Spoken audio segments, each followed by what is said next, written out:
Paling sekarang itu pada saatnya masuk ke pengamalan kita bisa. Are you ready to Kalau start? tidak pintar, itu pun jauh lebih. Yeah, ladies and gentlemen, thank you for joining us of our academic writing. This is the second meeting that we have support from Bolt Outreach. And then this will be in 3 months. We already started on November. Right now, we are on December, and then it will end on the January 2025. Without further ado, I would like to invite Professor Dr. Peter John Warner.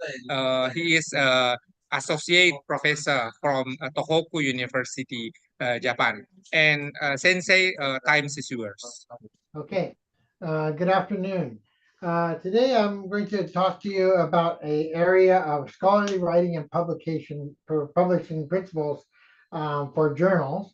And basically, the reason I'm talking on this area today is that the collaboration between sites and preprint services has become internationally known, so that it is necessary for us to do more formal scholarly communication between scientific journals that contain our primary research or literature, or serve theories and build accumulated knowledge of the field. So for students, they are an important member of this scholarly community, especially graduate students. But if we can develop some of these student writing principles earlier, late high school or even college, then this will help most students to work more with formal published material and writing papers. So I'm going to try and build on critical thinking, self-reflection, and scientific inquiry that can be used to build our knowledge so that we can actually present more.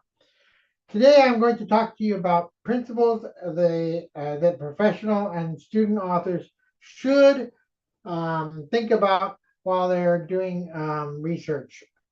So the first area I'm going to talk about today, first area I'll talk about is I'm going to talk about different types of research.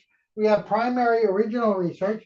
Primary original research is research that is done by not been done before. It's usually you can't find much past research on it, and you might move forward with some special thing that you've actually designed or theory that you've developed. So this is original research.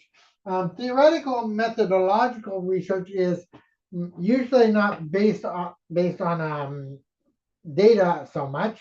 It's basically talking about advancements or basic theories or methods that are being used for some area, such as teaching. So journal articles try to gather this research, and this research usually falls into two different areas that are most commonly seen.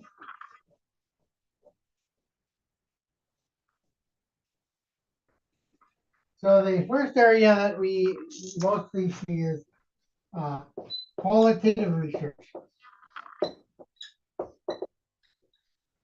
Qualitative research, and qualitative articles are where a author will talk about approaches that are commonly used and social sciences areas. They will talk about related fields. So qualitative research has a variety of usually experimental designs or ways in which we analyze problems. And so basically, we'll look at the different experimental designs and then try to make subjective ideas or see what is the quality of the experience that we are observing. So the qualitative research usually will follow through with a format of the introduction. And in the introduction, we'll actually have the statement of our purpose for the investigation. And we will talk about, we usually review the background literature from the past research, and we'll make some explicit statement or hypothesize about what we are exploring. So usually we hypothesize or make a hypothesis of what we are going to find, what we think we are going to find. So this is what we try to build in an introduction, usually with quantitative articles. Next usually follows with a method section. And the method section usually has a full description of our investigation. It'll include the materials that we use, what type of materials we're going to use, what type of procedures are we going to follow, how are we going to gather the data, maybe interviews. It'll also give a statement of our research design. Why is our design of our research built the way it is? And so if we're talking about protecting human rights or protecting animals or whatever area, we will actually look at the problem, and then we'll try to analyze the problem and fix the problem. See if there's a way to fix it. Results. Results is when we actually look at the data that we did look at, if it's a research enquete or research survey, if we want to look at a survey, and then we'll try to summarize all those results. And then we will have a discussion of those results, and maybe give some suggestions on how we can solve the problems that are brought up in the survey that we actually gave. And then there will be a final, usually after the discussion, we'll have our final conclusion at the end, a summary of the conclusion. So these are similar ideas, or the way that we usually have a qualitative research study, quantitative, sorry, I apologize, quantitative research study, okay? A quantitative research study. Now, next, besides the quantitative research study, next we have is the qualitative.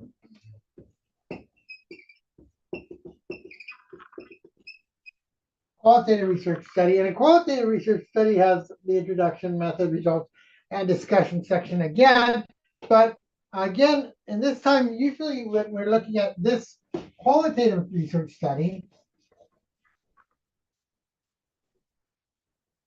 when we look at a qualitative research study, we're looking at data that might be, an example could be from natural language. So if we're studying language use, we might look at the type of language that the people are speaking, specific words, what type of words they use. We might be looking at word development. We may be looking at syntax, the way that words are bunched together, or the way we make our grammar. We may look at social interactions with words and how we actually use words in that area. But we can also, we also might look at mathematical models. So if we're dealing with some type of a mathematical calculation, these all are tied with qualitative research. We're getting some type of a number, qualitative number. Also, researchers may use this also, they have the analysis is much more fine-tuned, and we can actually look at data in terms of numbers. So therefore, the analysis is very, very concise and usually considered more validated. We have a higher probability of validation. Also, researchers may look at different methods inside here that they are using, and they will talk about the methods that they are actually going to use to gather their data, and then like again, once at the end of the research, they're going to actually have your results and discussion, in which they will actually discuss what numbers what numbers have high significance, or what numbers may not have high significance. So qualitative articles have a lot of these areas that are very specific. Another type of article that is very common for students and researchers are case studies. You may do a case study on a type of a language in a tribe. You may do a case study on bilingual individuals. So you usually will do a case study, and it's usually based on maybe if you do a case study, you might have 10 or 15 people, or even up to 100. But if you're doing a case study on a bilingual, many case studies are done just on one subject even, because if you do one subject, you can have what is called a length study, and you're analyzing data from many, many areas throughout. Or if you have this would be just one person, you're looking at the development as they grow. Or if you're looking at a case study of 12 people, you may only have the beginning, a middle, and a final analysis of some tests you gave to them, or some different type of analysis. But usually if you do a study with only one person, you usually have to gather a lot of data so you can actually see the actual development over time. The more people you have, a longitudinal study is very difficult to do, gathering a lot of data. Another study we have is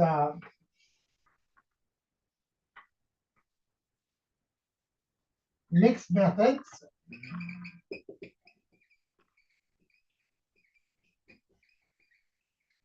So you can combine different methods in your study for which you're actually going to look at. So you might look at philosophical and theoretical assumptions. Philosophical and theoretical assumptions. And you might describe methodologies or designs.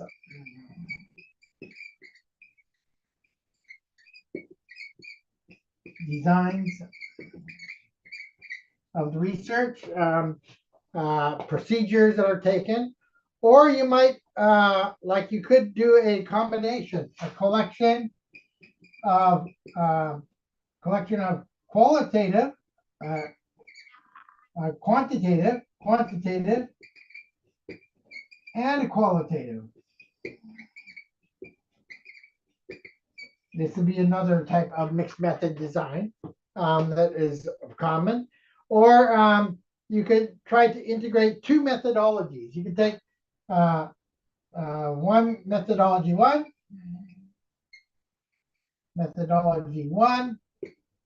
and methodology two. So you might use a different methodology for your experiment as you are going on with your research.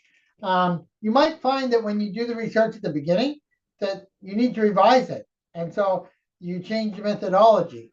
So if you're doing a research paper, a long research paper, like a master's paper or a doctor's paper, you may have 3 different types of experiments, and each experiment changes a little because you see the problems with the first experiment, you alter it in the second experiment. So now you have a new methodology that you're using in the second experiment.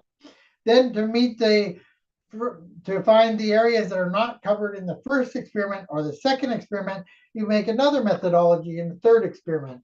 And in this way, you can actually talk about different methodologies also. These are called mixed method articles, where you're combining. Another area that we have is replication articles. Replication articles.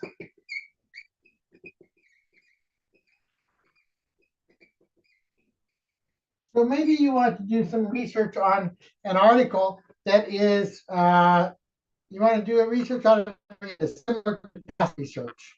And so therefore, you would look at the author, the way they did their methodology, the way they got their results, and then you would take the same methodology and you would apply it to you. So maybe you, if you're looking at the language development in English, you might want to see whether the same language development happens in somebody who's studying Japanese. So you might apply the same methodology, but you're applying it to a different group of people with different characteristics. And you want to see whether you get the same results. So this would be called a replication article. Now,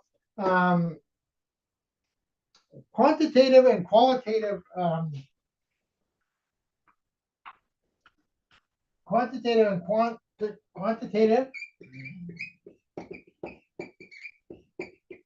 and qualitative meta-analysis is also another area that is used to combine data and analyze it.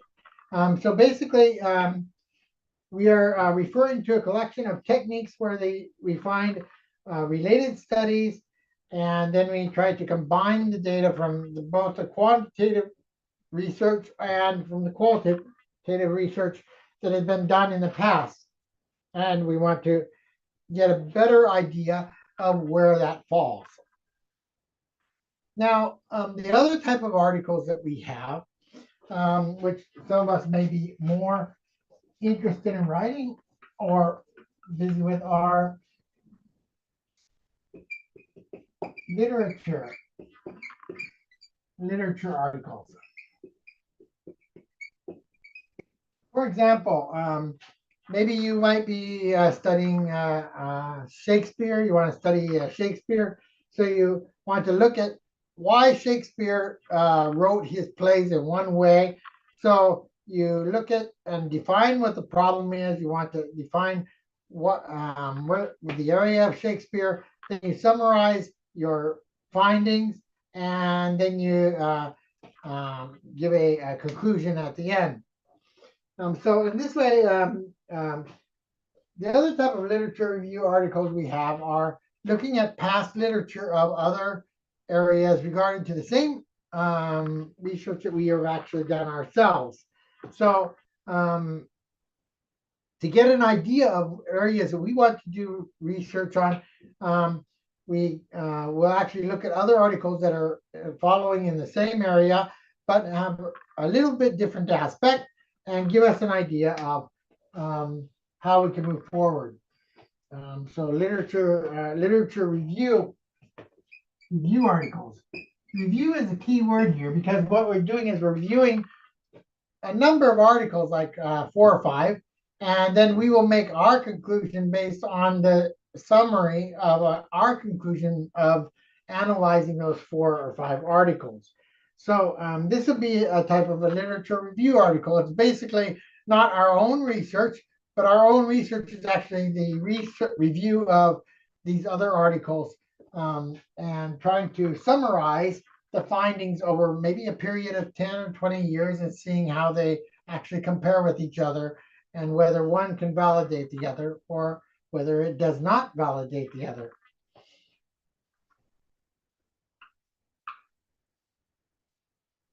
Another more theoretical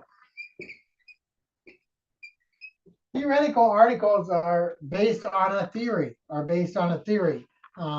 if we're working with languages, we're working with a theory of language and actually how we actually process it. So we try to process and put forward a theory and prove it. We have to prove the theory. So theoretical articles are mostly mathematics. Mathematics is almost all theoretical articles. They're talking about different theories on how different mathematical functions work. Methodological articles also. They talk about approaches or practices. Approaches or practices. These are called methodological research.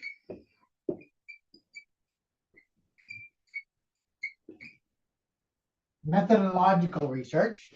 Now, in methodological research, we might look for, let me just give you an example of a type of methodological research. We have the in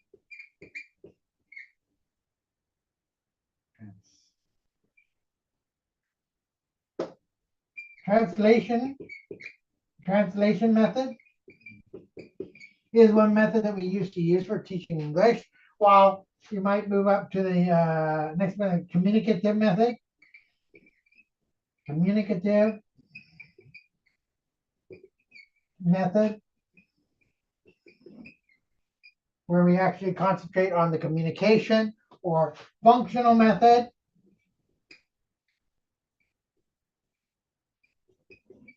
We look at the function of language, or we might look at a, besides the functional method, they have silent method.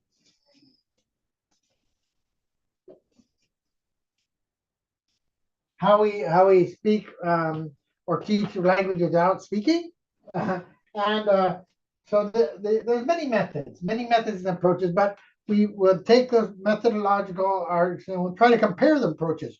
Which way is the best way to teach English? What method? And then we will compare and provide data, quantitative or qualitative or both. There's also other types of articles that we have.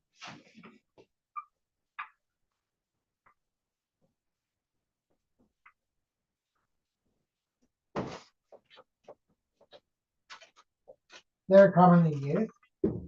For example, we book reviews. And I've done a few of these myself.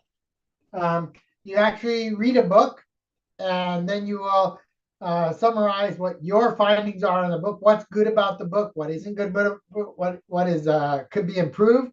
And then you publish the summary of what you find about that book and put it inside a journal. So you're giving your analysis of a book. This would be a book review. We have other types of obituaries,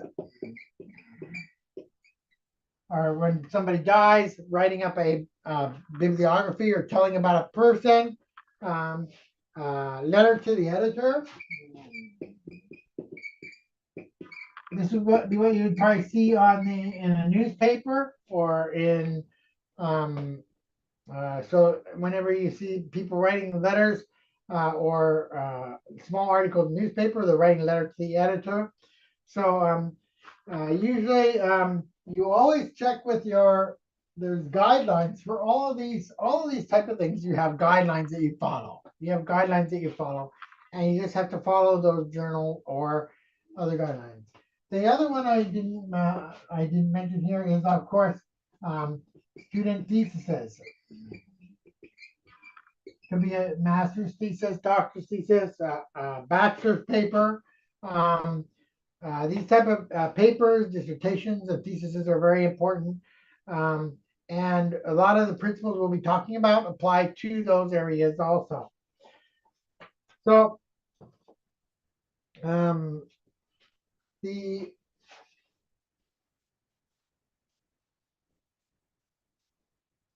what are we looking at when we're actually writing? We're looking at what type of essays are we writing? There's different types of essays.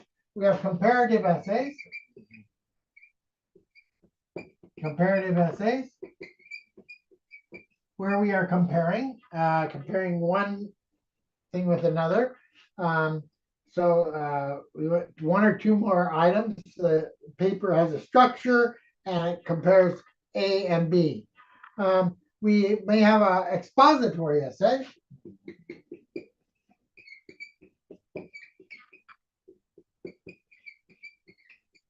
Expository essay. Expository essay would be a multi-paragraph essay, 5 paragraphs usually, and the paper will talk about the essay. Usually will have your introduction again, introduction, your body, and your conclusion. So it'll combine those areas inside. Introduction, body, and conclusion. This is an expository essay which follows a format which we use for answering questions maybe on a test or a written claim or some area. Another area we have is narrative essays.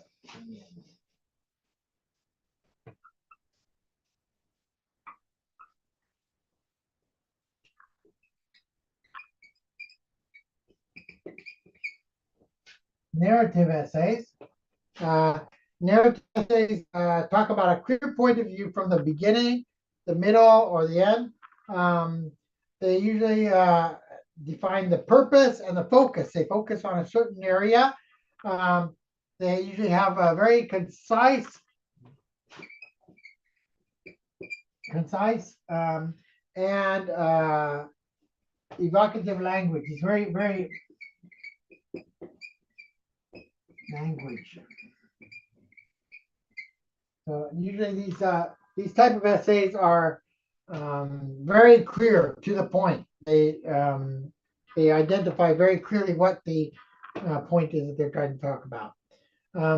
The persuasive essays. Persuasive essays.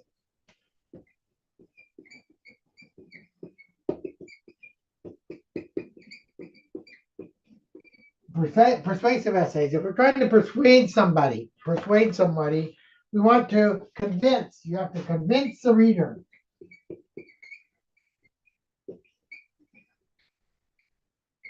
Convince the reader that what you're trying to say is your statement, your fact is actually true. You have some evidence or something to prove that.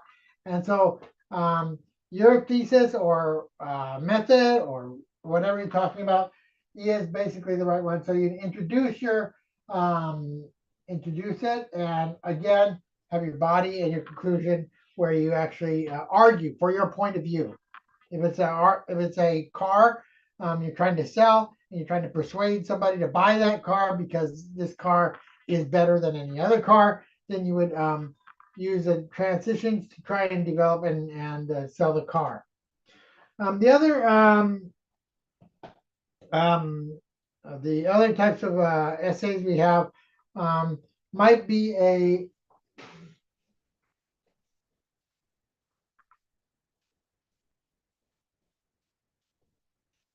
response or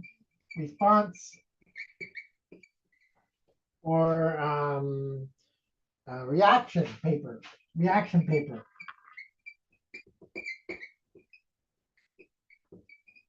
Maybe you read some article and you feel very strongly that there's something wrong with that article and you want to respond to that article. So then you write a response and make your own paper, and you cite the areas that are in the past article that you feel very strongly about, and you will react about that. So you would make a new statement.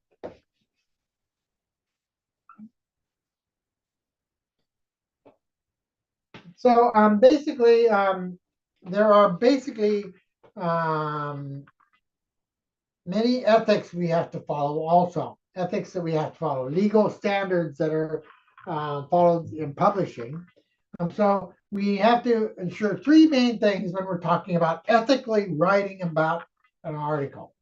Ethically writing about an article. So one of the ethical and legal principles would be ensuring the accuracy of science, ensuring the accuracy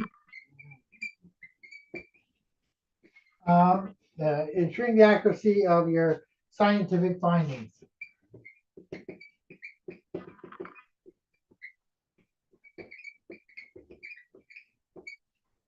Making sure that your data that you're providing is valid. This is very important. Don't make up the data to try and make the research work out. You need to make sure that the data is real that you're actually gathering. You also need to protect the rights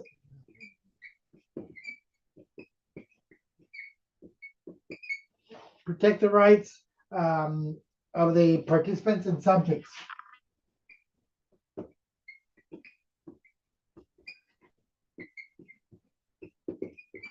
I mentioned this earlier, whether you're dealing with people or animals or whatever area you're working with, ethically, you need to make sure that you're protecting their rights. You're protecting their rights. You're not invading on their privacy and then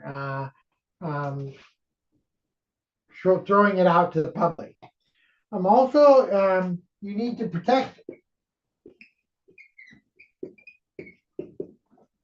property rights, intellectual property rights. Actually, intellectual property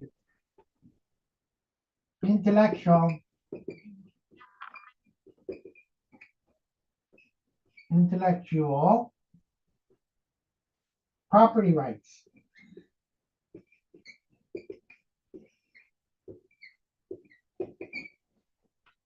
You need to protect the intellectual property rights. In other words, you need to make citations. You need to make citations and cite the people that you get information from, or you need to also cite the information yourself. So you protect yourself, protect the rights that you have yourself. So writers in the social and the behavioral science need to uphold these goals here, to make sure that the publishing has this code is followed in many of the standards. And these are three areas that are strongly emphasized in the APA, in the Association of Psychology. And actually these areas are overlap with other ethics codes of other journal publishing standards. So next I'd like to talk about is how do we ensure the accuracy of scientific findings? How do we do this ensuring accuracy of scientific findings? What do we need to do when we are ensuring accuracy of scientific findings? Well, basically, how can we plan to make sure we need to consider the planning stages and think about how we're actually going to move forward with our research. So we need to ensure that ethical standards are maintained for the whatever the ethical standards are that are used by university. Now, we have at my university here, we have a animal ethics review board, and we have a human ethics review board. And these review boards have to approve whether the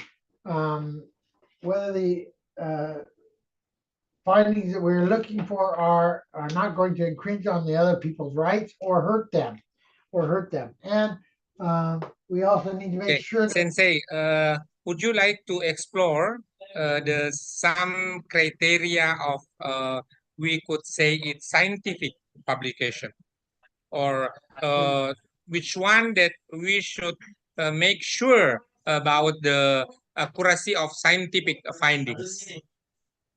so, basically, as far as scientific findings would be okay. So say, for example, the qualitative data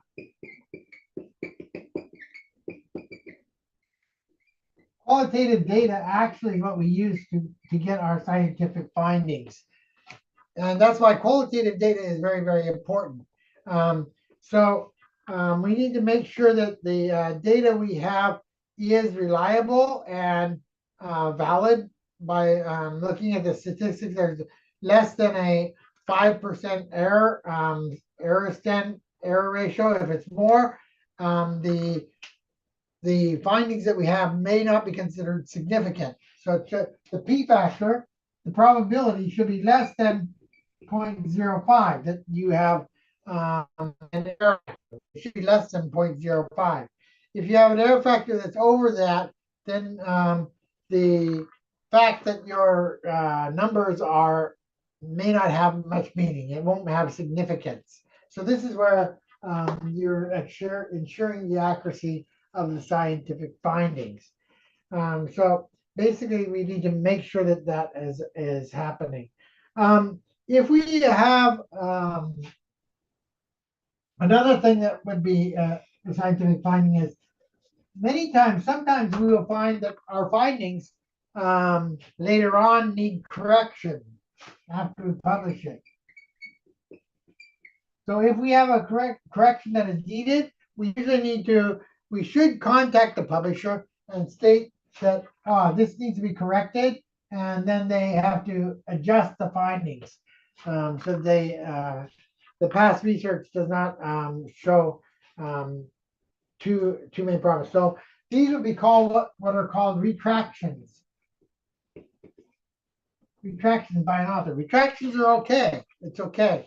If you find something that you thought was accurate, but later on you find that it's inaccurate because of further somebody else pointed it out or brought it up to you, then you can do a data retraction. You can do a data retraction, and then you can go ahead and put forth the new data and the revisions.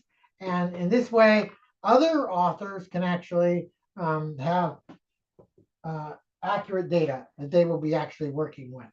So these are ways that we can work with our data.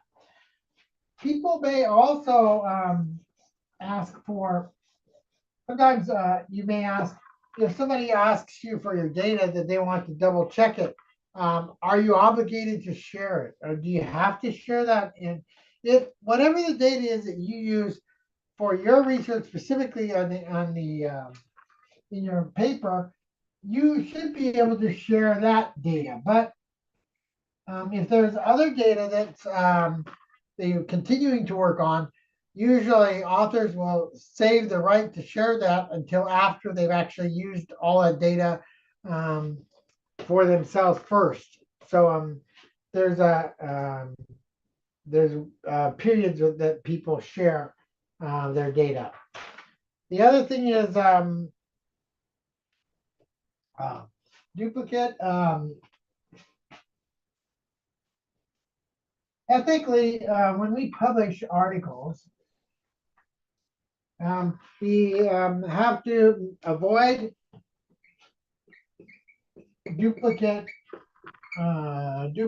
or piecemeal publications.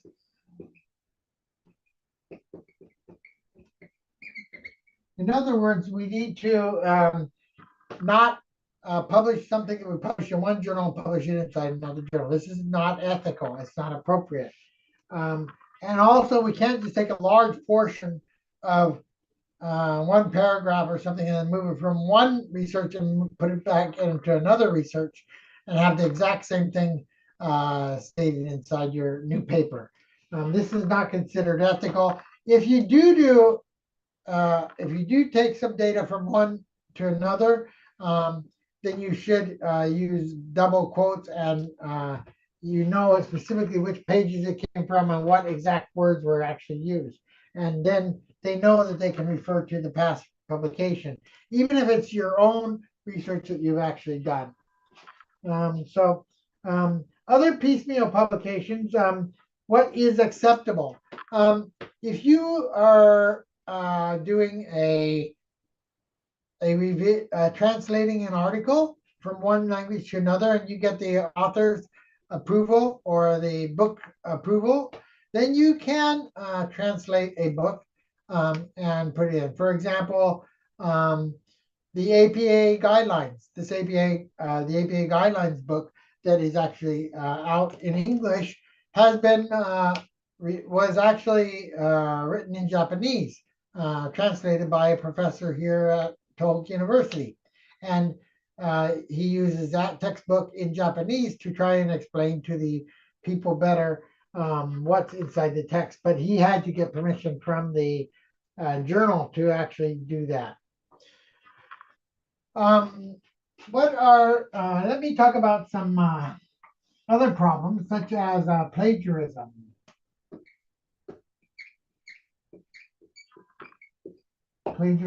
Okay. Usually, what is plagiarism? Self-plagiarism or the other plagiarism? This is a very topic of debate, but basically, we should try not to have more than 6 words of any text being the same as 6 words in another text that you are making a quote from, unless you're doing a direct quote. If you're doing a direct quote with a double hyphens like this, and you can direct quote more than 6 words. But if you're doing only 6, up to 6 words, and you're combining it with another 5 words or so. Okay, so you have your own 5 words plus the 6 words, and then you would just put the citation Warner and 2005, wherever you get the citation. And this is a summary. Summaries are okay. But if you're going to have a long one of 30 words or even 10 words, use the double quotes and then put the author and also the page number where that's going to be located at. This is very important. And self-plagiarism, this is one that many people ask about. Self-plagiarism. Apply the same thing to your own research that you're actually writing. Your own research that you're actually writing inside your papers. If you are writing anything more than 6 words that you're bringing from one paper of yours and bring it to the other, then identify it, okay? Don't just write it and say, oh, okay, I wrote about it in past research, so I'm just going to go ahead and put that here also. You need to be sure that you summarize appropriately and follow the guidelines so that you are not plagiarizing yourself.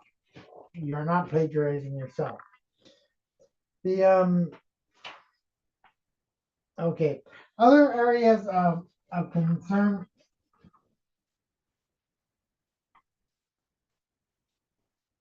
that we may have with research, other areas that we may have. The one main one is providing confidentiality.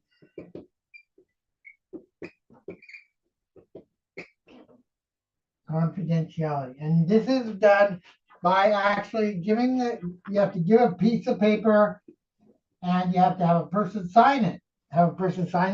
And it tells what your research is about. And what you will be sharing. They need to know that. And that has to go by the ethics committee also. committee. They will look at this um, purpose and statement for your research, and then they will determine if that is acceptable for asking somebody to sign for and use the data inside. For example, if I'm doing conversations about if I collect natural data on a person, um, it's not necessarily appropriate for me to actually put their name and say who said it in my research paper. I need to be attributing that to them as subject A or subject B, but I can't actually say, oh, uh, Frank Sinatra said this. Okay, I can't specifically state those for confidentiality reasons. Um, Conflicts of interest.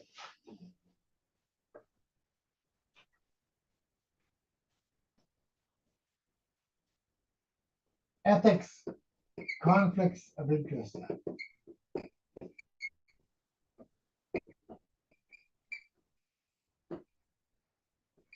Scholarly articles need to make sure that we are not working or doing something and a means to try and benefit somebody else. So basically, for example, there could be a conflict of interest in a author and editor.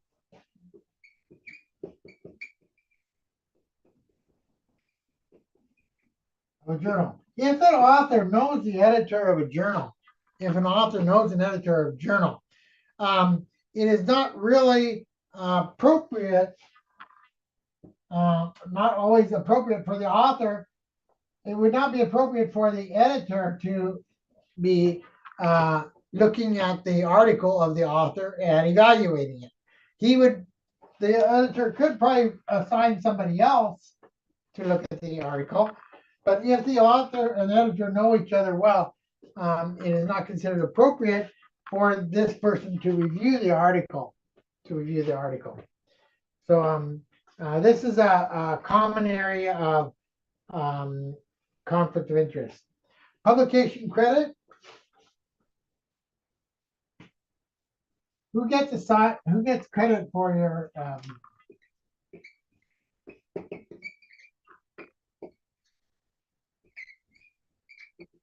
this is very important ethically, because if somebody has contributed to your research and has helped you write it, then you can go ahead and put them in as one of the authors. But if somebody has not done any work, usually you cannot just throw another person's name into the publication credit. And when we use our publication credit, the number of the author, the first author is always the most important. That's the primary. Then you have a comma and you have a second author and the third author. And each of these should be going probably down in the amount of percentage of the day. Maybe this author did 50%, and the second one did 30%, and the other one did 20%. Okay, and it goes on down. So when you're dealing with collaboration and you're working with a large group of people, you should get agreement on the order in the publication, so that the authors can get appropriate credit for the works that they have actually done.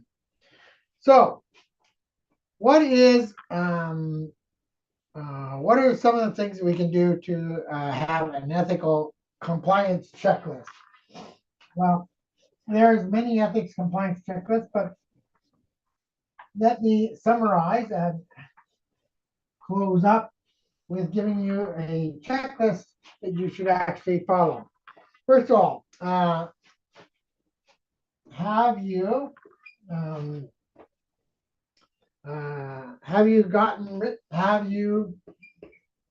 obtained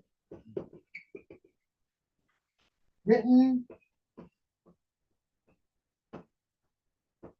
permission. Have you attained written permission for the use of publication?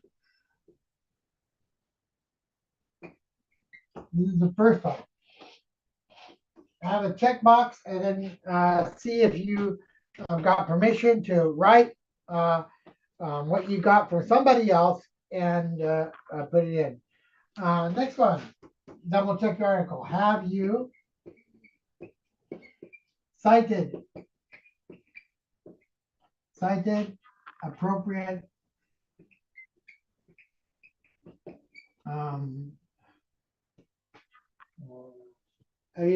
cited the appropriate works that you got information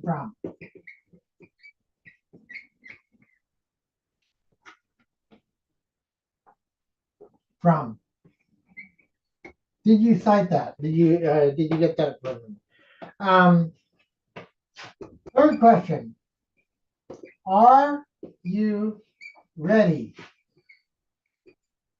Are you ready to answer all editorial questions?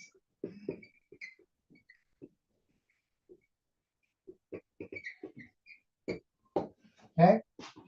You should be able to answer all the editor's questions on any of the data you collected or other areas. Okay, so are you ready to answer any questions?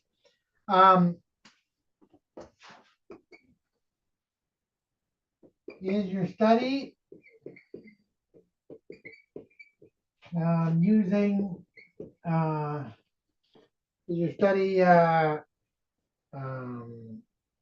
using animal subjects?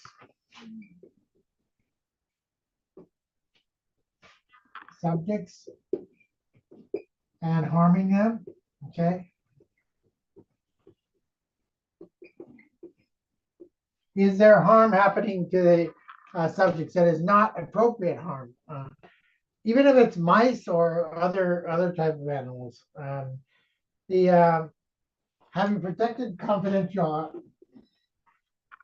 Have you protected confidentiality? Did you make a questionnaire? Did you make a questionnaire with all your purpose? And did you give it to the did you give the questionnaire to the other people and get their signature? And they said, I understand that this is what this is for, and you're going to use this data for this. Sensei, the one need further explanation about the have you cited appropriate works for works? What's the sentence? Please read once more, and then we need further explanation about it. Okay. Have you cited which you got information from? That you got information from? In other words, any information that you get from other authors or other publications, you need to cite that. You need to cite the author and put the year and the date, that the author's name, and then the location. Citations, it is good to have many citations inside your research paper. If you don't have many research citations, then people will think that you probably have some things there that you didn't actually cite. So it's not uncommon. Many journals expect at least probably 6 to 10 different publication citations from different areas.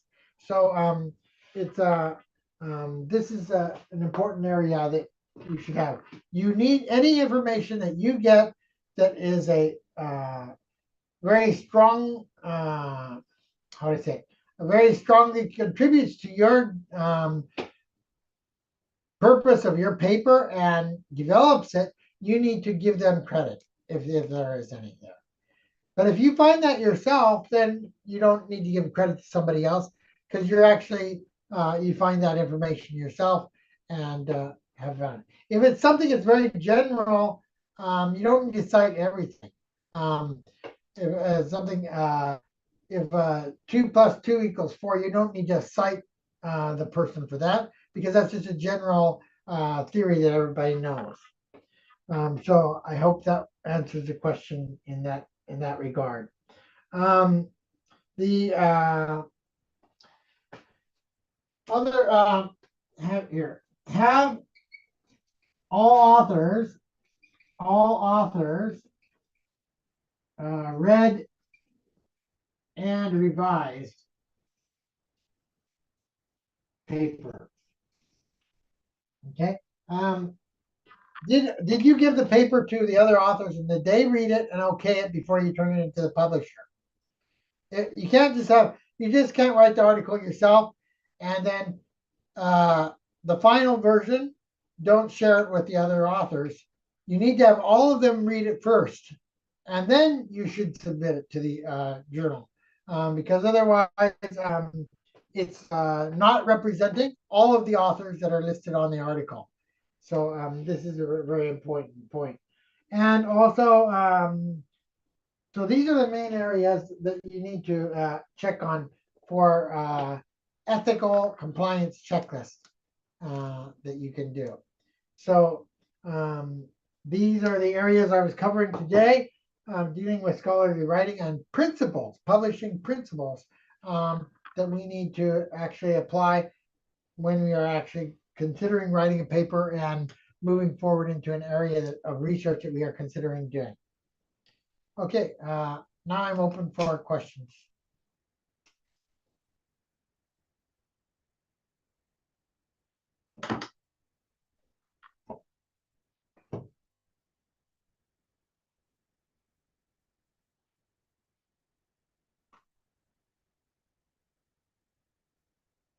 Is there any questions?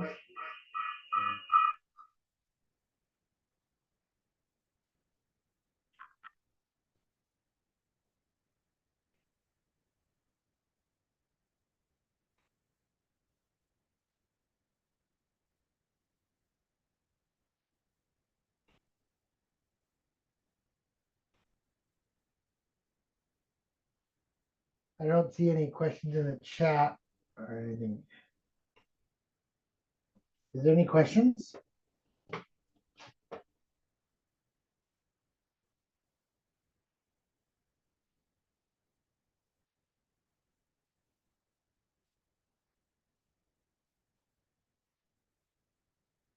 Okay, Sensei. It seems that we already explore the composition of the paper, and then we already discussed in the latest one about citation, plagiarism, and one more questions. Yeah. How to differentiate between a state of the art or a research game and then the novelty? State of the art would be something that's totally new. Something that has not been discussed in the past. So let me get this one off here. State of art would be a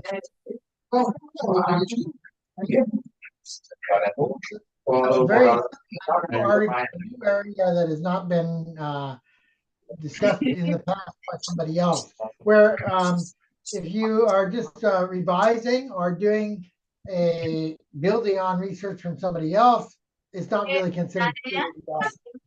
State of the art is something that has not been talked about or researched by anybody else. The state of the art paper probably not have much reference inside the citations because most of what you're talking about would be from your perspective and the data that you have gathered yourself. But you can have a new perspective or something that is built up on the ideas of somebody else. And In a sense, that could be a state of the art, but it's not original. It's not original, but it's it's providing something new, a new perspective that gives more information and develops an area more. In that case, you have changed the research a little bit, but it's not an original state of the art. The state of the art would be original state of art would mean something that only you have actually researched or found and nobody else has researched. From what I've seen. Okay, if we can say that about state of the art and then the novelty, we can name it as the new one. But somehow, state of the art is the new perspective, and then the novelty is the new in terms on in line with the findings. Is it right? Yeah, you can say a novelty is a new paper that's based on the findings of something else in the past that was state of the art. Okay. Thank you, Sensei. Ladies and gentlemen, we already complete our second meetings of academic writing. Sensei, Wonder Sensei already come with the explanation about plagiarism, about roughly or in short about method, and that somehow that explore another tips about citations. Yeah, make sure that every paper that we have already cite the everyone.